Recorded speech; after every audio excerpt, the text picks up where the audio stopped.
Est-ce que c'est tout ce qu'on peut faire pour le Seigneur?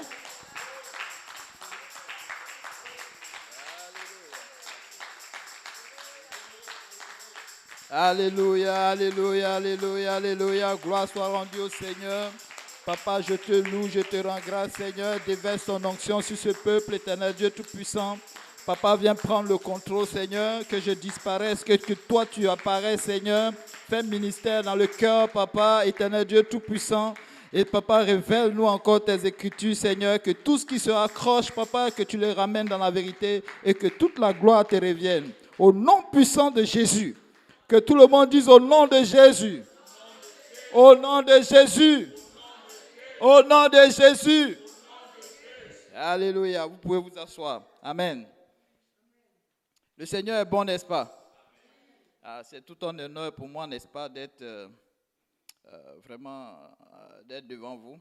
Je sais que ce n'est pas la première fois et peut-être pas la dernière aussi. Amen. Nous allons prier que ça ne soit pas la dernière. Amen. Alléluia, parce que c'est le Seigneur qui enlève. Amen. Alléluia. Et nous allons, n'est-ce pas, honorer la présence du Seigneur à chaque fois que la main de Dieu est sur nous. Amen. Alléluia. Si Dieu te dit va, vas-y. Amen. Il parle aussi par ton pasteur. Amen. Alléluia. Gloire soit rendue au Seigneur. Le Seigneur est bon. Chaque fois que Yannick me dit c'est à toi de prêcher, il me dit une semaine, j'ai déjà le stress. Si vous savez combien de fois je suis allé aux toilettes tout à l'heure. Alléluia. Mais le Seigneur est bon. Amen. Le Seigneur aura sa volonté. Amen. Le Seigneur est bon. Qui connaît le repos? C'est Stéphanie Gendroit. Amen. C'est quoi un repos? Se reposer. Se reposer. Je ne sais pas vraiment. C'est déjà pas mal. C'est se reposer. Amen. Et dans le repos, il y a beaucoup. Dans cette vie que nous sommes dedans, n'est-ce pas, il y a beaucoup de repos. Amen. Nous nous reposons de beaucoup de choses. Amen. Parce que nous travaillons fort. On travaille trop. Amen. Est-ce que celui qui ne fait rien, il se repose? Il se repose pareil. Il se repose. Je ne sais pas c'est quel genre de repos, mais... Alléluia. Oui, nous travaillons beaucoup. Nous travaillons beaucoup, nous agissons beaucoup, nous faisons beaucoup de choses. Amen. Et aujourd'hui, il est question du repos, n'est-ce pas, qui conduit au salut personnel. Amen. Est-ce que quelqu'un qui ne fait rien, qui se repose, sera sauvé? Non. Amen. Est-ce que quelqu'un qui ne fait rien, est-ce qu'il pourra manger? Non. Est-ce que quelqu'un qui dort toujours, il aura ce que son cœur désire? Donc, pour se reposer, ça prend que nous fassions quelque chose. Amen. Donc, nous croisons beaucoup de personnes qui se reposent. Vous savez, il y a des gens qui travaillent beaucoup. Ah oui, nous travaillons beaucoup. Et il arrive souvent que, oui. Il faut que tu... Et là, tu vas pouvoir dormir après. Amen. Amen. J'aime cette soeur-là. Amen. Amen. Alléluia. Oui, quand tu finis de travailler, il faut que tu pries. Et nous allons venir tout à l'heure dessus. Amen. Et l'être humain, n'est-ce pas, que Dieu a créé a de tout temps travaillé. Il a aussi connu du repos. Même le Seigneur Jésus-Christ, quand il était parmi nous, il a connu le repos. Le Seigneur, quand il a créé le monde entier, quand il a fini, qu'est-ce qu'il a dit? Le 7e jour, il a consacré à son repos. Amen. Alléluia. Et plus tard, quelques siècles plus tard, avec Moïse, il va donner un commandement. Exode chapitre 20, versets 9 à 10. Tu travailleras 6 jours et tu feras tout ton ouvrage.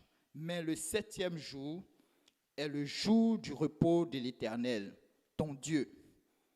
Tu ne feras aucun ouvrage, ni toi, ni ta fille, ni ton fils, ni ta fille, ni ton serviteur, ni ta servante, ni ton bétail, ni l'étranger qui est dans tes portes. Donc, en somme, chez lui, tout être que Dieu a créé ne devait rien faire. C'est le repos de l'Éternel. Amen. Donc tout le monde devait se reposer. Mais aujourd'hui, nous croisons des gens qui ne se reposent pas. Oui. Ah oui. Moi, j'ai croisé dans un boulot que je faisais quelqu'un qui lui dit il travaille 7 jours sur 7. Bon, quand il arrive à la maison, qu'est-ce qu'il fait? Il dort peut-être à peine et il repart encore. C'est-à-dire, dans sa tête, tout ce qu'il pense, c'est le travail. Il m'a dit, je n'ai pas de femme, je n'ai pas d'enfant, je vis chez ma soeur. Donc, il te tape les overtime pas possible.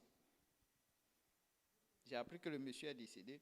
Il était assez âgé quand même, n'est-ce pas? Et toute sa vie, il travaillait. Il travaillait. C'est ici, je vois que des gens, toute leur vie, peuvent passer tout leur temps à travailler. Et souvent, nous poursuivons ces objectifs-là. Souvent, il y a des objectifs qui sont nobles, mais d'autres objectifs qui sont vraiment vains. Oui, nous travaillons pour de vains gains. Amen. Il y a des gens qui, tu les vois travailler, mais ils travaillent très fort. Mais tu vas demander leur salaire, c'est le salaire minimum. Je dis, mais qu'est-ce que tu fais? Mince. Ouais. Oui. Quelle que soit la situation, repose-toi un peu. Parce que la vie, c'est important. La santé, là, c'est important. Parce que, tu sais, de la façon dont nous agissons, très souvent, nous prenons crédit avec la vie. Et plus tard, nous allons le payer. Oui, la santé, c'est quelque chose qui ne pardonne pas. Et très souvent, nous dépensons beaucoup d'énergie dans ces choses, dans cette attitude-là. Et souvent, l'être humain va passer au moins 80% à 100% de son temps, n'est-ce pas, à dépenser de l'énergie, n'est-ce pas, dans ses boulots. Et réellement, à un moment donné, qu'est-ce qui arrive? Physiquement, il est atteint et mentalement aussi. Amen. Oui. Il est totalement épuisé. Il va essayer de trouver les solutions dans quoi? Dans des vacances. Qui aime les vacances? Ouais. Moi, je ne sais pas, mais ça fait un bon moment que je n'ai jamais eu de vacances. Mais oui. Je crois que les seules vacances que j'ai eues, c'est lorsque je ne faisais rien. Je ne travaillais pas. Et puis quand j'ai commencé à travailler, je crois que lorsque je me suis marié, on a eu une semaine, on a allé se balader quelque part, on est revenu, le travail a commencé aussitôt. Mais dit que on est là et puis allez, on va se reposer quelque part, je ne sais pas, mais jamais. Je ne sais pas à quel moment, mais je ne me souviens pas. Peut-être en 2013, lorsque je suis allé en Côte d'Ivoire, mais là encore, je ne travaille pas assez. Donc, je ne peux pas appeler ça comme des vacances. Amen. Alléluia. Il y a des voyages qu'on effectue juste pour se préparer, n'est-ce pas, mentalement à reprendre le travail plus tard, n'est-ce pas? Et il y a aussi ce qu'on appelle la retraite. Ça peut aider aussi. Tu travailles fort, quand la retraite arrive, tu es fini. Tu te reposes. Mais certaines personnes, ces retraites-là, ce n'est que un passage. Parce qu'ils se reconvertissent en quelque chose d'autre. Souvent, ça aide à reprendre de l'énergie, le repos, ce genre de repos. Tu peux travailler peut-être dans la cuisine. Quand tu sors, tu deviens informaticien. Après, l'informatique, après tu te retrouves, je ne sais pas moi, à travailler au Tim Hortons. C'est 8 heures finalement, bon, tu ne te reposes pas. Amen. Et après, les conséquences de tout ceci, c'est les maladies. Souvent, tu vas trouver des personnes stressées pour rien. Pourquoi? Parce qu'ils s'inquiètent. Ils travaillent fort pour pouvoir assurer un lendemain. Ils travaillent fort pour pouvoir envoyer de l'argent aux parents. Ils travaillent fort rien que parce que dans son groupe, les gens travaillent. Il ne veut pas rester à la maison à ne rien faire. Donc, il va travailler. Le stress est là, la dépression. Waouh!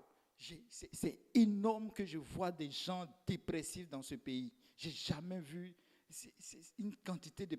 En Afrique où la galère est tellement terrible là-bas, je n'ai jamais vu de dépressifs comme ça. Ici, c'est énorme. Même des gens qui travaillent sont dépressifs. Pourquoi?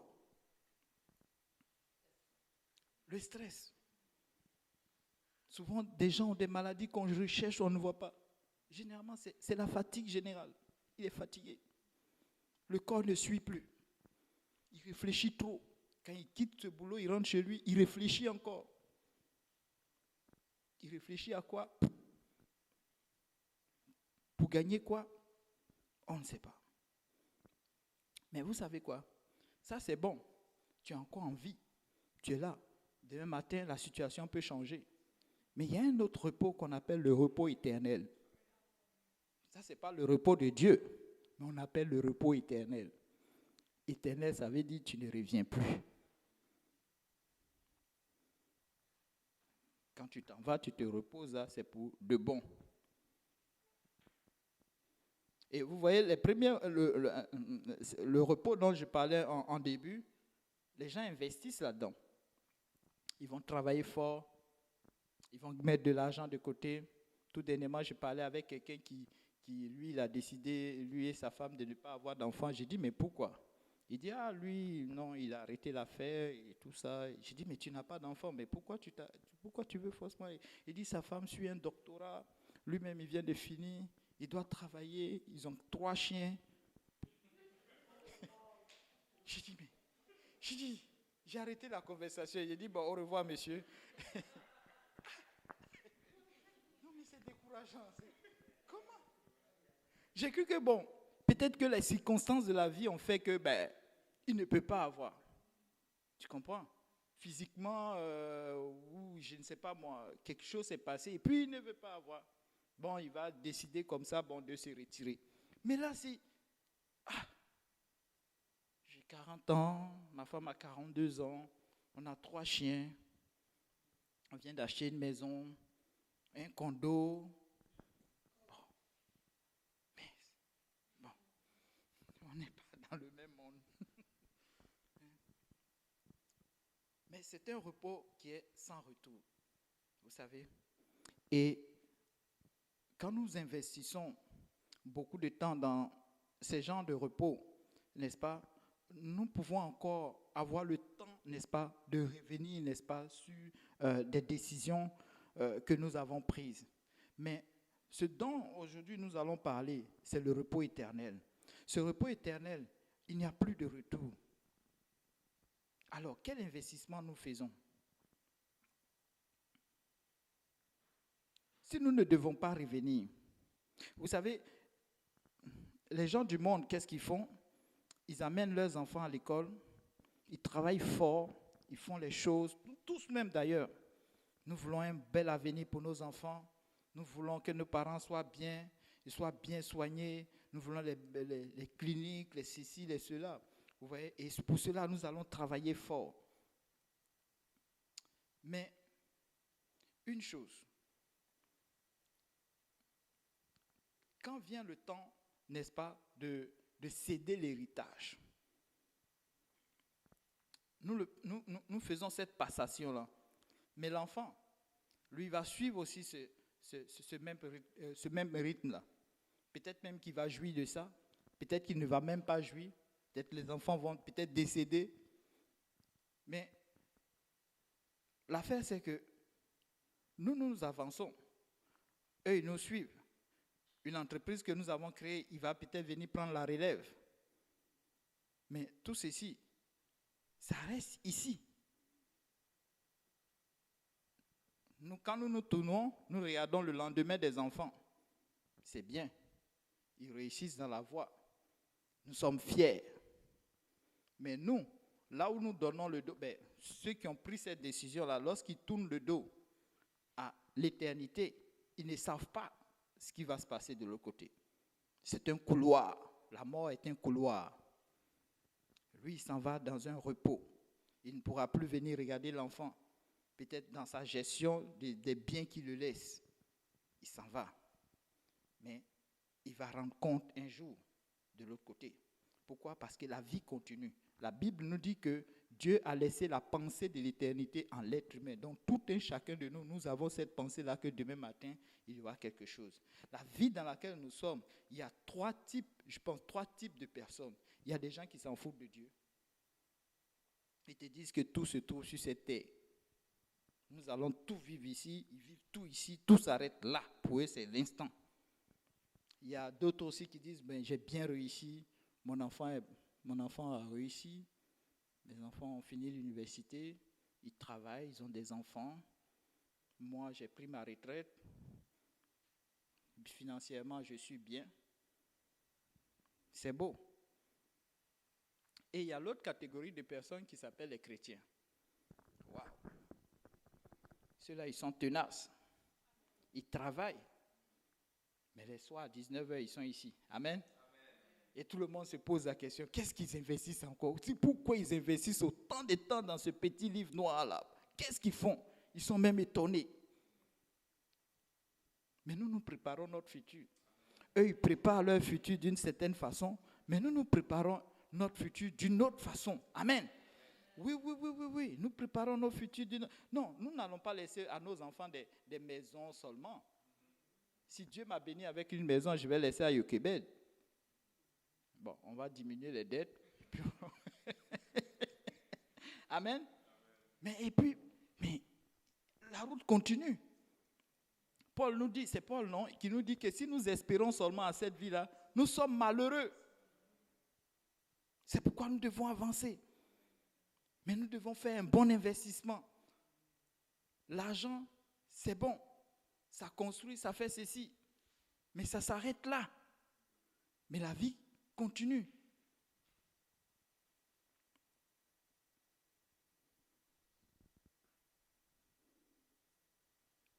Vous savez, les chrétiens, parmi aussi les chrétiens, il y a deux groupes.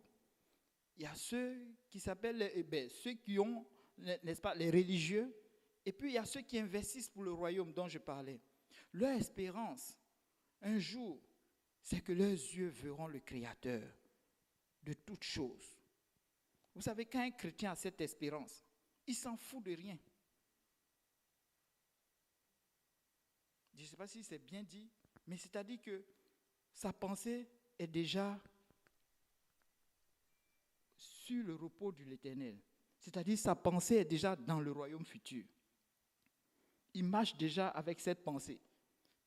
Souvent, tu as l'impression que quand il marche, il ne voit pas ce qui est autour de lui. Très souvent, il va avoir même des habits croches.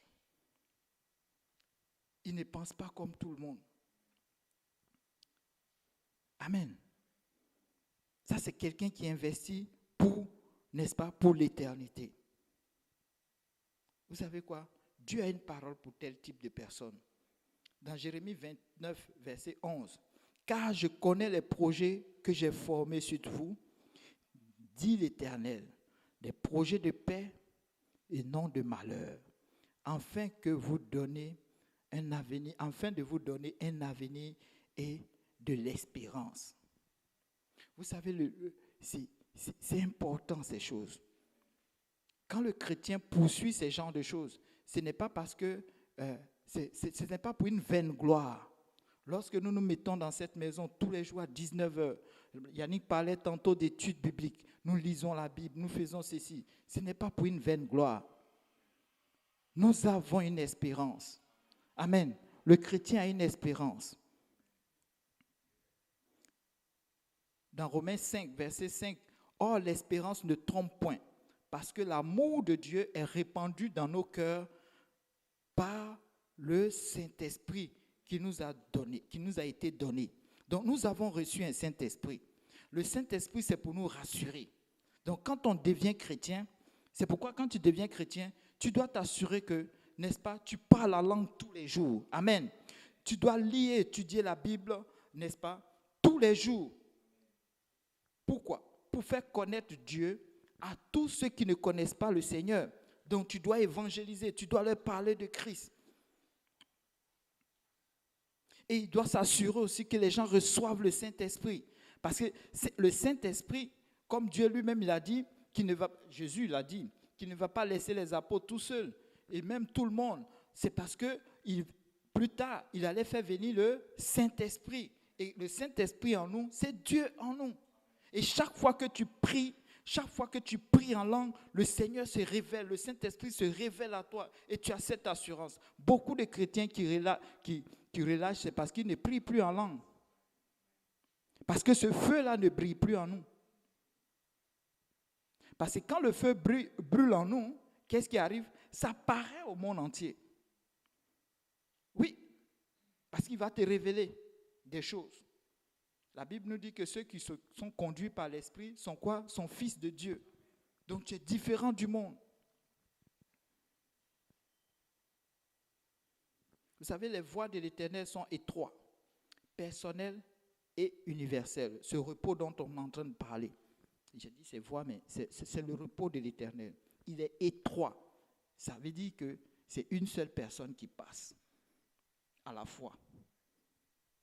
Vous voyez les chemins là? Moi, j'ai fait un peu le village. Et quand on allait dans un champ, il n'y a pas de boulevard. Les responsables des champs là ne faisaient pas de boulevard. Ils avaient une petite machine. Ils n'avaient pas assez de force pour pouvoir faire de grandes routes comme on a ici. Donc, ils tracent un petit chemin là. Qui le conduit dans son champ et qui le ramène. C'est comme des pistes, des sentiers. Il y a la forêt un peu partout. À peu près comme ça. Et c'est une personne qui passe à la fois. Et on passe en file indienne. L'autre suit l'autre. Et puis c'est comme ça qu'on marche jusqu'au champ. Au retour aussi, c'est la même chose. Les voies de l'Éternel sont le repos, la voie qui mène au repos de l'Éternel est étroite. Oui, une seule personne l'emprunte à la fois.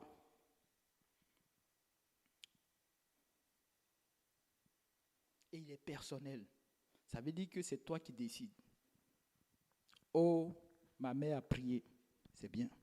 Ma mère est allée à l'église, c'est bien. Mon père a jeûné et tout ça, c'est bon. Mais toi,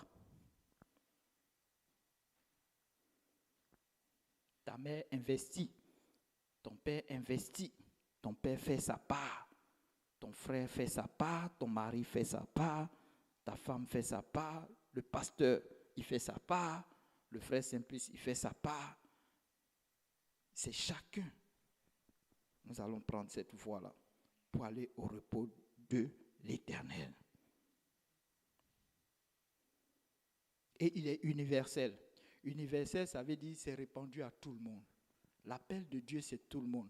Même les extraterrestres. Dieu les appelle. S'ils existent vraiment, Dieu aussi les appelle. C'est Dieu qui les a créés. Oui. Il n'y a pas de noir, il n'y a pas de blanc, il n'y a pas de jaune à part. Telle parole, c'est pour les juifs. Telle parole, c'est pour les noirs. Telle parole, c'est pour celui-là. Non, non, non, non, non, non. L'évangile, c'est pour tout le monde. C'est pour tout le monde. C'est même aussi pour les Québécois. Je crois que c'est pourquoi nous sommes là aujourd'hui. Amen. Cette immigration-là a réussi parce que le Seigneur savait, il a planté quelque chose en nous. Amen. Afin que cela puisse se révéler à une nation qui est en train de mourir. Amen. Alléluia.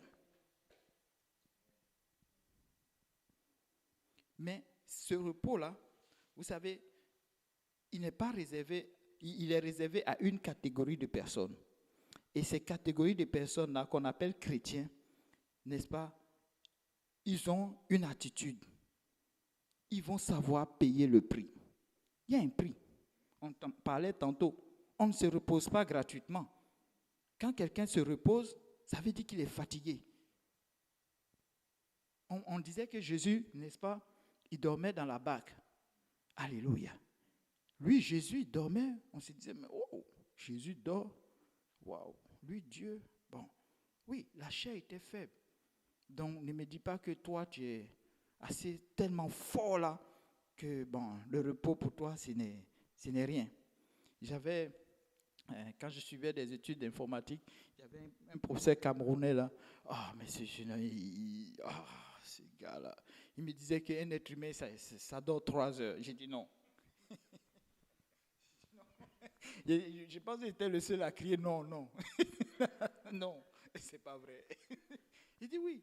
Mais bon, lui, avec ses affaires, bon, il a commencé à démontrer pourquoi un homme, ça doit dormir 3 heures. Je dis non, non, ça ne marche pas.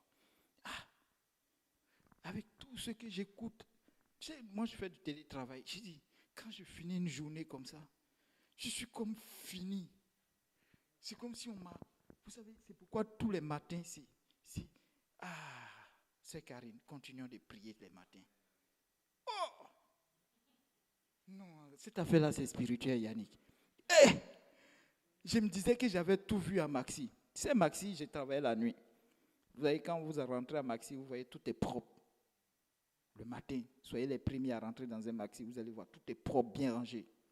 Soyez les derniers aussi, allez voir, en fin de journée, allez voir comment tout est en désordre.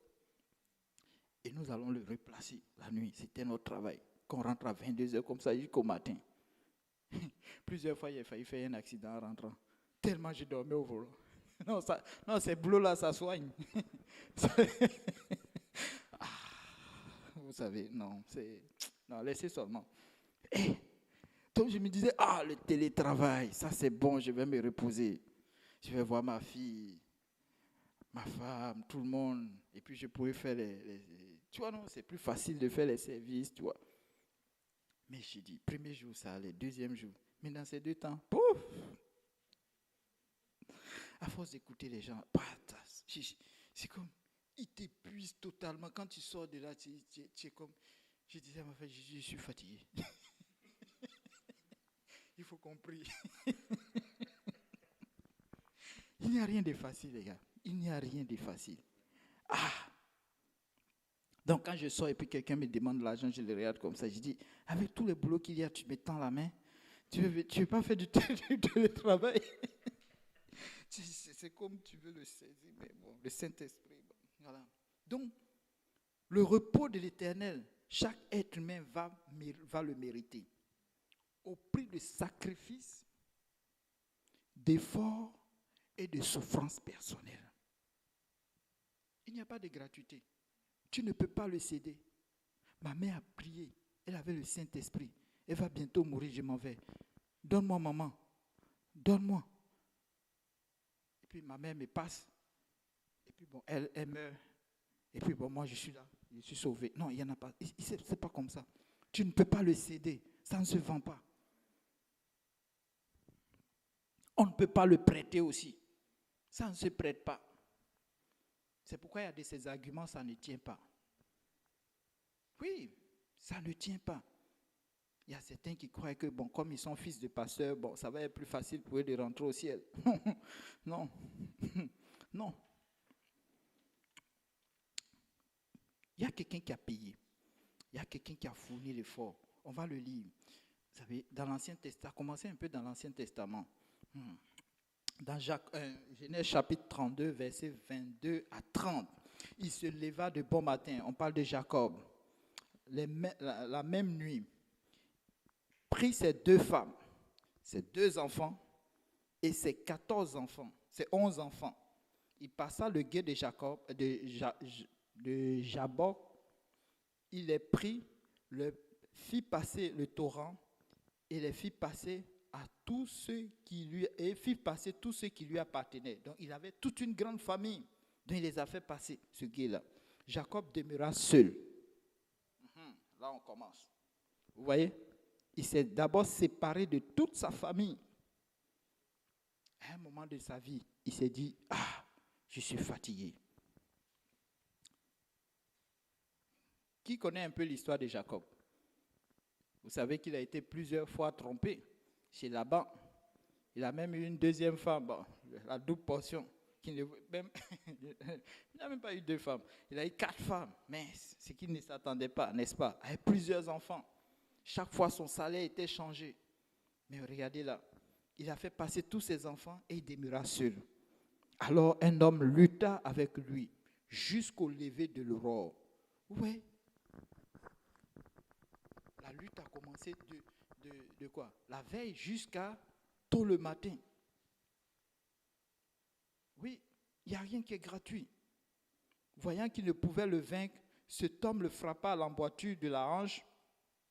Et l'emboîture de la hanche de Jacob se démit pendant qu'il luttait avec lui. Il dit, « Laisse-moi aller, car l'aurore se lève. » Et Jacob répondit, « Je ne te laisserai point aller, que tu ne m'aies béni. » Donc, dans cette lutte-là, vous savez, tout ce que nous sommes en train de faire, nous réclamons une bénédiction à Dieu. C'est d'être sauvé.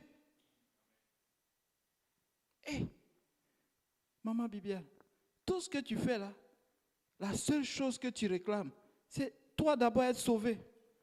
C'est vrai, ton enfant va suivre, mais la vérité là, c'est que toi, tu dois être sauvé. Première des choses, c'est ça. Vous savez, quand on va pour sauver quelqu'un qui se noie là, il faut d'abord toi-même être préparé à savoir nager. Parce que sinon, qu'est-ce qui arrive? Ben, c'est toi qui meurs et lui, il fait quoi? Il se sauve. Ou peut-être c'est vous deux. Donc, il faut avoir l'assurance que toi, tu vas vivre après ça. Amen. Sinon, le salut, ça ne sert à rien. Si je veux montrer la voie et que moi, je m'en vais en enfer, à quoi ça va servir? La Bible nous dit que Dieu ne prend pas plaisir lorsqu'une âme part en enfer. Amen. Non, ce n'est pas la volonté de Dieu. Nous tous, nous devons être sauvés. Il lui dit, quel est ton nom? Vous voyez? Et il répondit, Jacob. Il dit encore, ton nom ne sera plus Jacob, mais tu seras appelé Israël. Car tu as lutté avec Dieu et les hommes et tu as été vainqueur. Jacob l'interrogea en disant, fais-moi, je te prie, connaître ton nom. Il répondit, pourquoi demandes-tu mon nom? Et il le bénit là. Jacob appela ce lieu du nom de Péniel, car, dit-il, j'ai vu Dieu face à face et mon âme a été sauvée. Waouh! Il n'a pas dit j'ai été guéri. J'ai été sauvé. La seule façon que nous allons, n'est-ce pas, être sauvés, c'est de voir Dieu face à face. Et là, vous voyez, il y a eu un changement face à ce croisement-là. Il y a eu un changement face à cette bataille. Il y a eu, d'abord, son nom a changé. Amen. Et il ne marchait plus correctement. Il boitait. Donc, il y a tout un changement qui s'opère. On va le payer, n'est-ce pas, ce repos-là.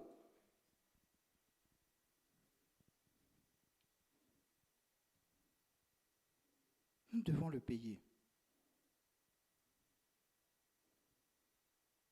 Un chrétien, c'est un peu ça l'espérance du chrétien. Nous devons aspirer au repos de l'Éternel.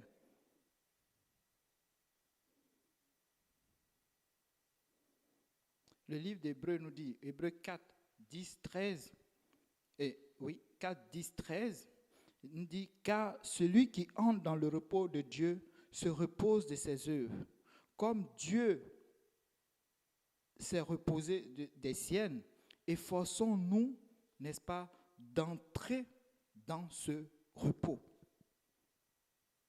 Alléluia. Vous voyez, efforçons-nous d'entrer dans ce repos. Donc, le chrétien, quand on devient chrétien, ce n'est pas fini.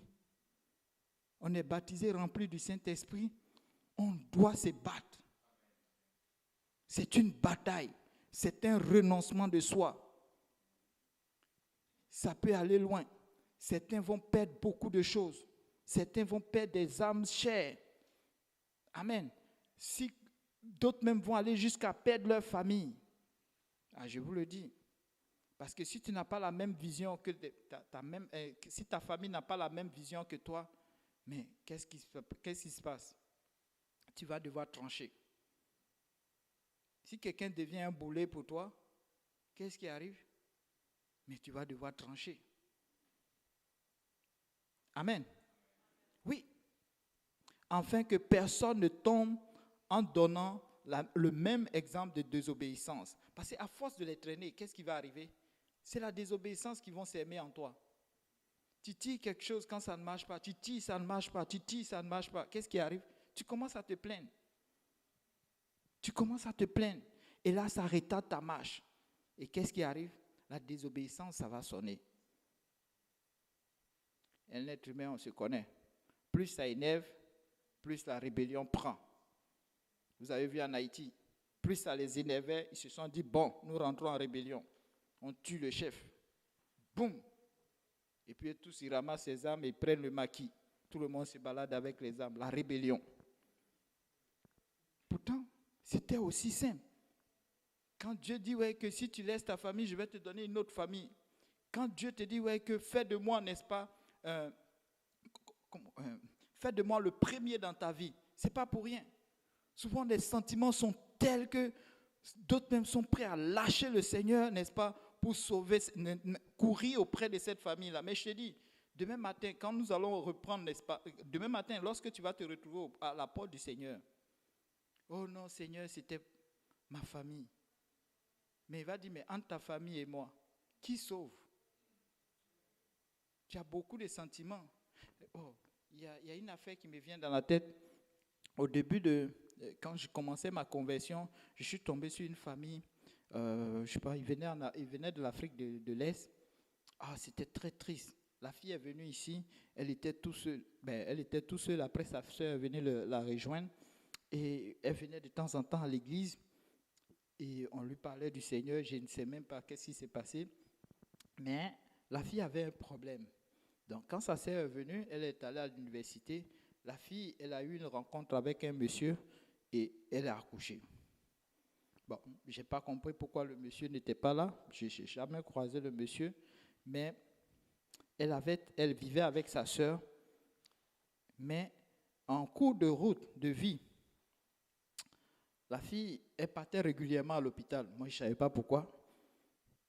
Mais on priait, mais elle était rare à l'église.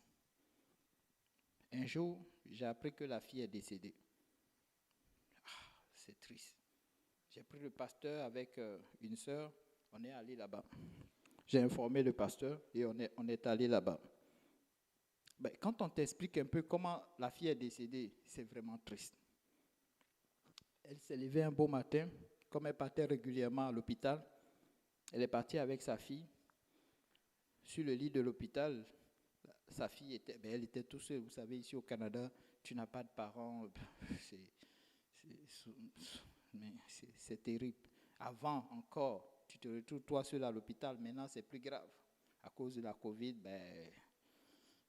Et la fille, à un moment donné, pendant qu'elle était sur le lit de l'hôpital, je ne sais pas ce qu'ils ont expliqué, dans son observation, la fille est partie. Sa fille était restée sur sa poitrine.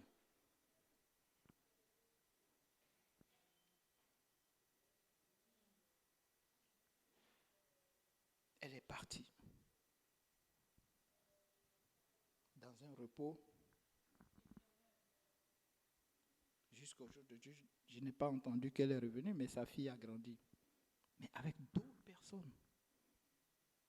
C'est pourquoi tu te tues. C'est pourquoi tu t'investis.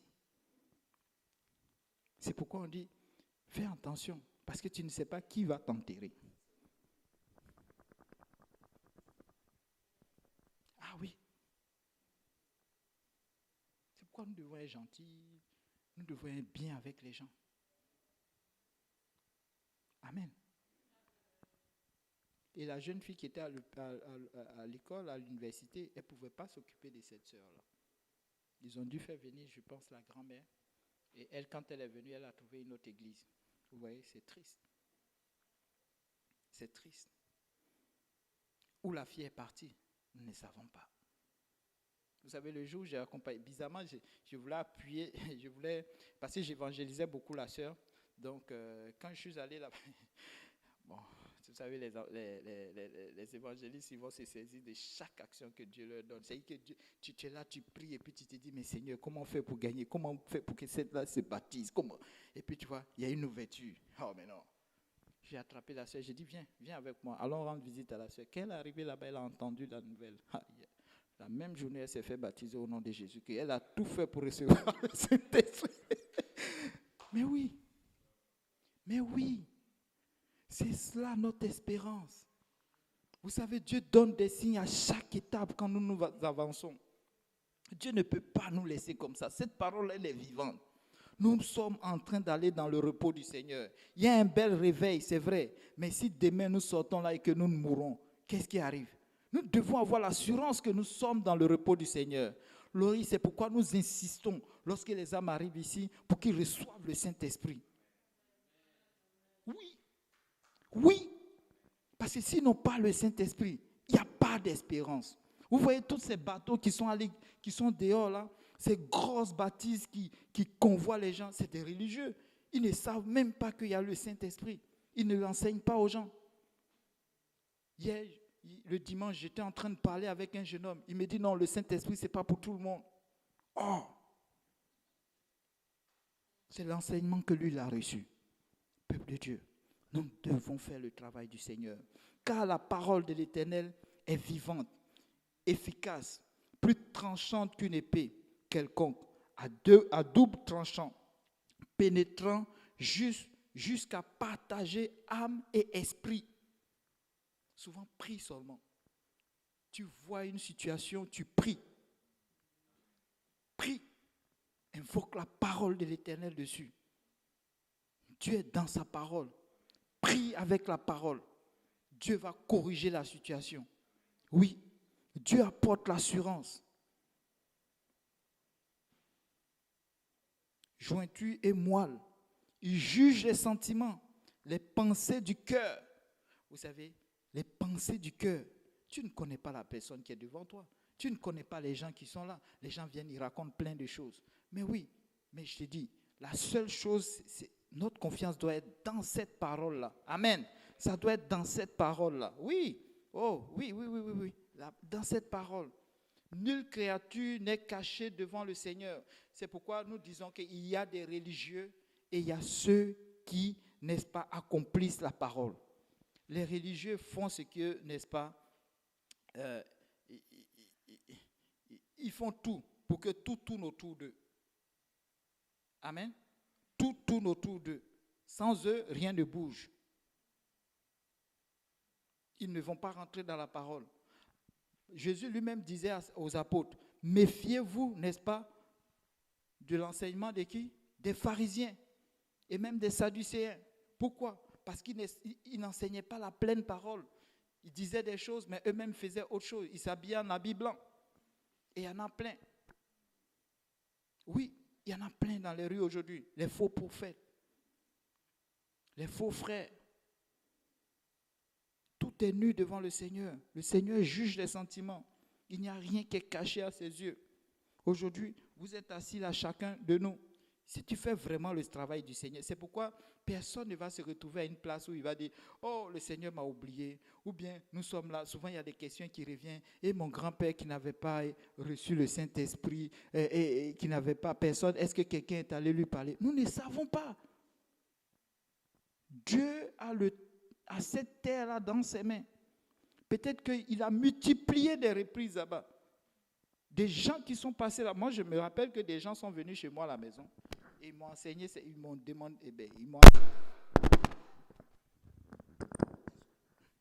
ils m'ont enseigné cette parole-là. Mais à l'époque, j'étais trop loin. J'étais trop catholique pour pouvoir comprendre, et même pas un catholique pratiquant. J'étais trop loin. Je les ai mis à la porte. Et si je mourais, est-ce que Dieu n'a pas fait son travail? Il a envoyé des gens. Quand Dieu voit que ton cœur est sincère, il va tout faire pour t'aider. Oui, moi je suis un témoignage vivant. Si tu me dis non, pour moi ça n'a pas marché, je dis tu es un menteur. Dieu va tout faire pour t'aider. Dieu va tout faire, soyons sincères, Dieu va tout faire pour t'aider.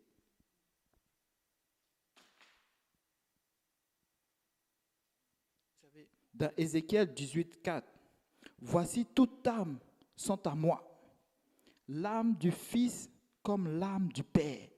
Nous n'allons jamais reprocher à quelqu'un si nous partons en enfer. Nous n'allons jamais le reprocher à quelqu'un. Non. Et nous n'allons pas, n'est-ce pas, personne ne viendra dire c'est à cause de celui-là, à cause de tel que ma route est croche. C'est lui qui a bouleversé ma vie. Ils m'ont tenu en esclavage. Ils m'ont violé. Ils m'ont fait ceci. Ils m'ont fait cela. Des gens sont venus dans cette église. Ils ont reçu le Saint-Esprit. Le Seigneur leur a parlé. Oh, le Seigneur m'a parlé aujourd'hui. Mais c'est triste de les voir dans la rue. C'est triste de les voir dans une situation.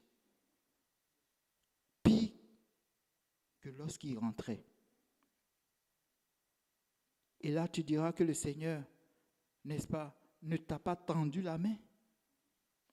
Au fond, qu'est-ce que tu cherches? Un jour, Yannick a prêché ce message. Le pasteur aussi en a prêché. Qu'est-ce que nous cherchons au fait? l'âme du Père, l'une ou l'autre, sont à moi. L'âme qui pêche, c'est celle-là qui mourra. Oui, quand on est conscient, on ne dépend plus de nos parents. Quand tu reçois le Saint-Esprit, là, ça ne joue plus. Tu es conscient. Tu sais, chaque acte que tu fais, quand tu fermes la porte, quand tu es tout seul, quand tu te retrouves au boulot, chaque chose que nous faisons. Tout dernièrement, j'ai eu un rêve bizarre. Je suis allé dire à ma femme, j'ai dit, ah, mais regarde, mon rêve. Elle dit, mais est-ce que tu as besoin d'un prophète pour ça? Regarde ce que toi-même tu regardes sur Internet. J'ai dit, oh.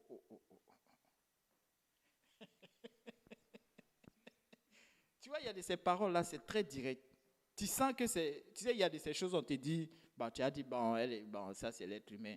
Mais il y a de ces paroles qui viennent quitter. Tu vois, non, ça te touche un coup comme ça. C'est comme, je dis, non, c'est vous les femmes là, vous êtes graves, mais bon, gloire à Dieu. Mais non, ça, j'ai dit, mais ce n'est rien du tout, ce n'est que, elle dit, mais, bon, le débat est fini là. Vous voyez, c'est pourquoi je dis, celui qui dit que le Seigneur ne lui parle pas, si, non, c'est pas vrai. Vous savez, nous avons besoin de ce salut-là. Pourquoi? Parce que le salut de l'Éternel, dans le livre de Psaumes au chapitre 4, verset 9, je couche et aussitôt je m'endors en paix. Car c'est toi seul, Éternel, qui donne la sécurité dans ma demeure. Vous savez, nous allons peut-être parler des systèmes de sécurité sur Internet ou quoi que ce soit. Nous allons peut-être louer des vigiles, nous allons peut-être appeler la police. Mais la seule personne, le seul être qui peut nous donner la sécurité de nos biens, c'est l'Éternel. C'est Dieu.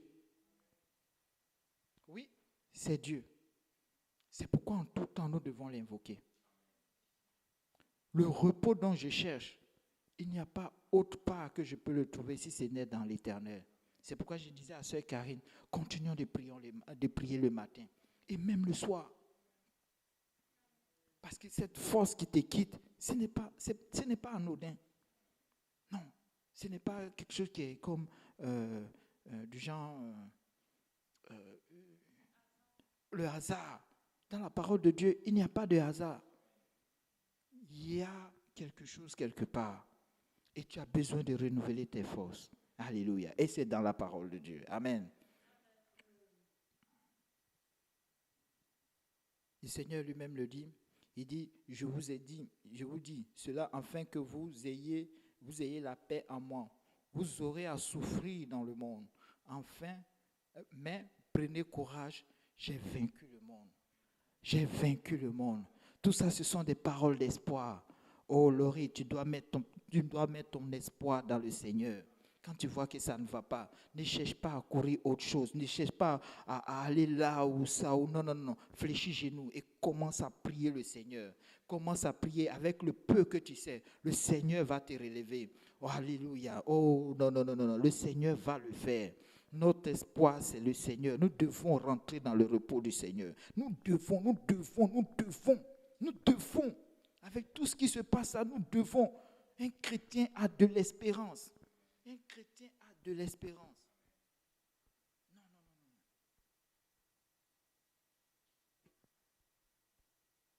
Parce que sans espérance, tout ce que nous sommes en train de faire est vain. L'espérance, c'est l'espoir. L'espérance, c'est quelque chose qui vient, qui te dit, oui, continue, je suis encore là. C'est quelque chose qui te dit, ouais, que tu es sur la bonne voie. L'espérance, c'est ce que nous allons atteindre. Parce que ceux qui sont dans le monde, quand ils ont fini la vie qu'ils ont là, ils ne peuvent plus parler. Ils disent, oh, moi je vais mourir bientôt. De toute façon, à quoi ça me sert? Voilà pour lui où ça s'arrête. Mais le chrétien, pour lui, ce n'est pas fini. C'est comme s'il a renoncé totalement à ce monde. Et il parle du royaume. Il parle de quelque chose à venir. Mais ce serait vraiment triste que la mort finisse là avec toi et puis ça s'arrête là. Mais le chrétien donne de l'esprit. Il te dit, oui, mais quand mes yeux verront l'Éternel, alléluia, quand mes yeux verront l'Éternel. Et il ne dit pas ça pour rien. Il en a vu des exemples. Il en a vu des exemples. La parole, elle est vraie. Oui, nous avons mis notre fondement sur la parole de Dieu et nous allons rentrer dans le repos du Seigneur. Et c'est pourquoi nous persévérons ici. Nous allons gagner les âmes. Pourquoi? Pour, n'est-ce pas, accroître, n'est-ce pas, notre investissement, n'est-ce pas, dans le royaume, dans le repos du Seigneur. Amen. C'est tout ça. Il y a des chrétiens qui ne font pas la même chose. Oui, soi-disant chrétiens. Ils investissent, mais pour leur propre gain. Tout est l'argent chez eux. Tout est prospérité. Tout est ceci. Mais nous, ce n'est pas ça. Non.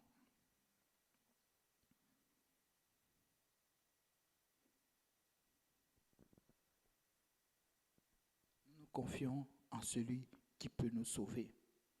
Notre confiance est dans celui qui peut nous sauver. C'est ce que dit la parole. Et le salut, ce n'est que se reposer. Se reposer de toutes ses œuvres. Vous voyez, tu jeûnes, tu marches, tu payes le carburant, tu travailles, tu évangélises, tu pries, des privations, des moqueries, tu subis tout ça. De tout ce que on bâtit les églises. Souvent, les prédicateurs vont veiller la nuit en train de chercher la face de Dieu pour nous livrer un message du Seigneur. Et nous-mêmes, nous étudions aussi la parole. Et tout ça, ça serait vain? Non, c'est à cela que la parole nous dit. Nous allons rentrer dans le repos du Seigneur pour nous reposer. Oui, de toutes ces moqueries. Vous savez, nous allons être joyeux quand nous allons voir le Seigneur. Souvent, Yannick l'illustre un peu là. Mais c'est vrai, nous allons être joyeux. Plus de jeûne. Alléluia. Plus de maladies. Alléluia. Plus de cartes de crédit. Plus de...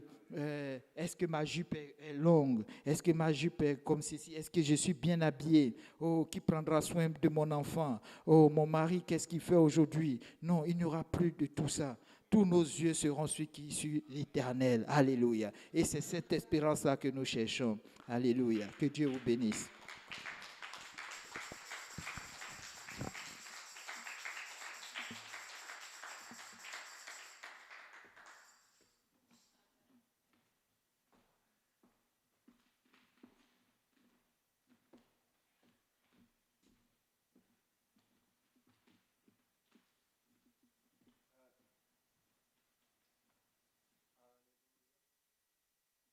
Alléluia, alléluia, gloire à Dieu. Merci beaucoup pour ce message très clair, frère Simplice.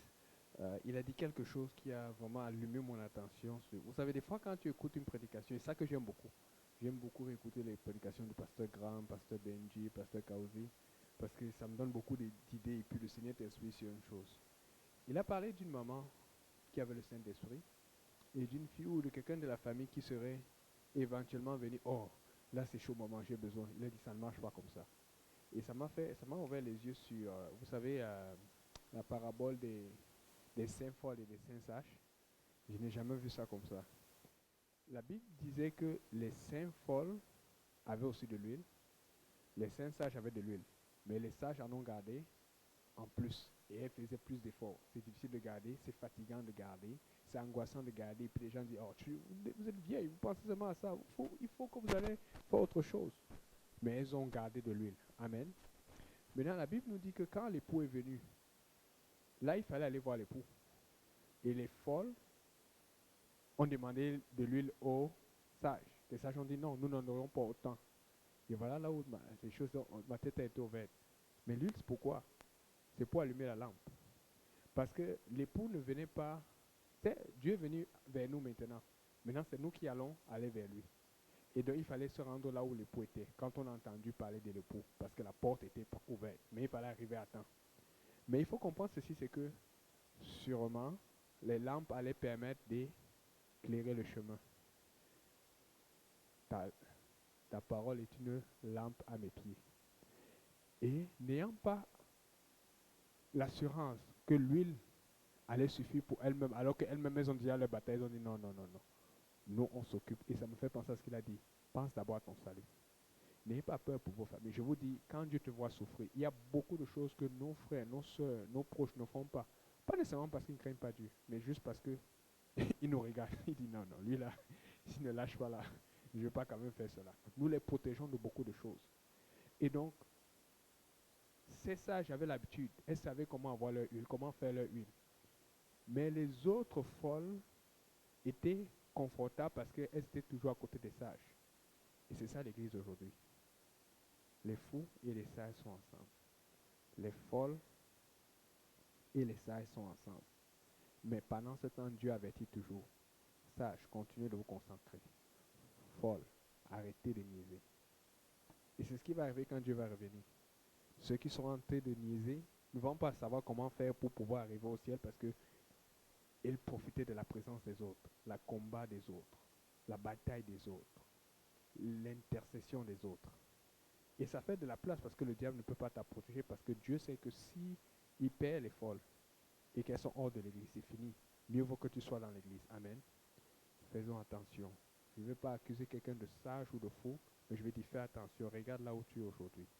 Parce que le Seigneur va revenir. Et si tu n'as pas fait ce qu'il a fait, ou tu comptes seulement que oh, tel est dans l'église, ça va aller. Tu es au mauvais côté. Il faut que tu commences à avoir ta propre huile pour pouvoir éclairer ton propre chemin. Amen. Alléluia. On va s'élever. Alléluia. Et puis il a dit que au ciel, nous serons tous bénis, sanctifiés et tout. Il n'y aura plus de problème de jupe et tout. Et ça m'a fait penser à quelque chose. Quand on voit le Seigneur, il dit, la Bible dit qu'il était vêtu d'une longue robe, kastatol en grec. Ce qui veut dire une robe qui va d'ici des épaules jusqu'aux chevilles. Alors que en hébreu, pour le manteau qui a été fait pour Adam et Ève, quand ils ont péché, c'était couconnet, des épaules jusqu'aux genoux. Dieu a donné le minimum à l'homme pour vivre sur terre. Mais au ciel, c'est le maximum. Mais la Bible dit que je vis un peuple nombreux et tous étaient vêtus d'une longue robe. Donc, quand tu rentres au ciel, tu ne vas pas là-bas pour dire Seigneur, c'est pas comme ça que je m'habillais sur la terre. Pourquoi j'ai une longue robe? Tu prends l'habillement du ciel. Nous sommes à la terre où nous avons le choix. Mais Dieu nous demande de laisser ce choix entre ses mains et de choisir l'habillement du ciel. Mais si nous voulons aller au ciel, nous devons commencer à représenter le ciel ici. Alléluia, louons le Seigneur. Alléluia, Seigneur éternel, donne-nous la force et la volonté de te servir. Alléluia, Seigneur, que nous marchions dans tes voies, que nous marchions dans tes voies selon ton bon plaisir, que nous fassions ta volonté au nom de Jésus, au nom de Jésus, que nous ne soyons pas fous, que nous ne soyons pas folles, mais que nous soyons sages, que chacun garde cette relation et la fasse grandir et la fasse pousser, que nous prenions l'avion, que nous prenions la fusée, que nous ne restions pas à la même place, au nom de Jésus. Alléluia, au nom de Jésus. Si les sœurs veulent venir pour l'adoration, on va prier aussi avant d'adorer plus le frère Moria va prier pour bénir le repas et bénir la fin. Prions le Seigneur Jésus. Seigneur notre Dieu, quelle grâce encore, Seigneur, d'entendre ce message que tu nous as apporté ce soir. Seigneur, merci pour ce message. Nous voulons la serrer dans nos cœurs, Seigneur, et nous voulons, Seigneur, la mettre en pratique. Aide-nous, Seigneur Jésus-Christ.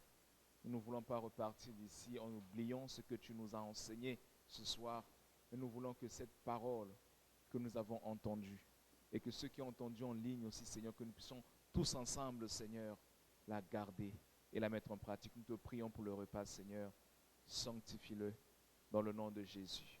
Protège-nous, Seigneur, sur le chemin de notre retour. Couvre-nous par ton sang. C'est au nom puissant, glorieux de Jésus que nous avons prié. Nous disons tous au nom de Jésus. Au nom de Jésus.